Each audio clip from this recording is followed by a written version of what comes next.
Andy, could you just share why you feel it's really imperative to be at the gates of hell, sharing the Word of God and reaching out to the lost and brokenhearted here, trying to stand up for the babies? There's really no better place to do it, because this is like the last call for some of these women. The biggest support groups in the country, the fastest growing support groups in this country, is post-abortive women's health groups. And the reason there's a need for that is because there's so many, and it's such a terrible thing. And the only place, the best place, not the only place, the best place to reach out to them are at the last resort place, where we can share with them, we can preach to them, and tell them the truth about the statistics that show that 70% of women that have abortions contemplate suicide, and 30% of them actually attempt it sometime in their life. So what better place than right at the gates of hell, right at the last chance that they may have, because it may be their only chance, because no one else really is standing up for these women and for the unborn babies, because we need to be a voice for the voiceless. And there's no better place than to do that than right here. That's right. Last call. That's right.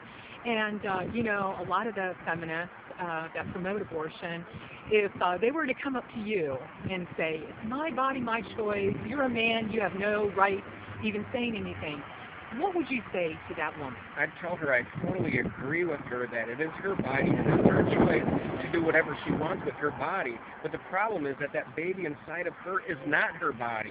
It's a separate entity with its own DNA. And the thing is, she does not have the right to do with whatever she wants with a different or another body, only her own body. If she wants to kill her own body, she has the right to do that, but she has no right whatsoever to kill what's inside of her. I've even heard a woman say that this baby has no right to occupy my womb. Well, that's completely absurd, because the moment this woman has sex pretty much gives permission, because you know that possible outcome of having sex is possibility of becoming pregnant. So you're giving permission just by the sexual act in itself. That's right. And that's absurd as well, but that's exactly what I would say to a woman that would try to tell me it's my right and who are you if you're not a woman. Yeah, and one other thing, Andy, if you were going to speak to men in the church on the necessity of men being out at the abortion clinic, what would be your word to them on why it's so important for men to be at the abortion clinic?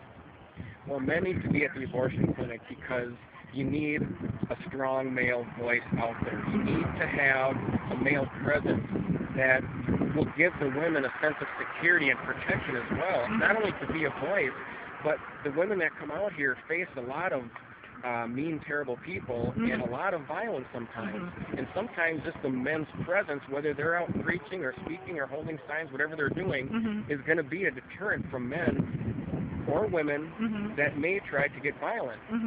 But even outside of that, men are to be leaders of the family. They're spiritual leaders of the family in the church. And this isn't the church, but the women that come out here need that kind of spiritual leadership and guidance. Yes. Not that they can't do it without us. They have been capable for many years of doing this, but they need us, and it would be very helpful to be there. That's right. Well, thanks for coming and joining us today, Andy. We appreciate so much. Thanks for having me. It's a blessing. Okay, thanks.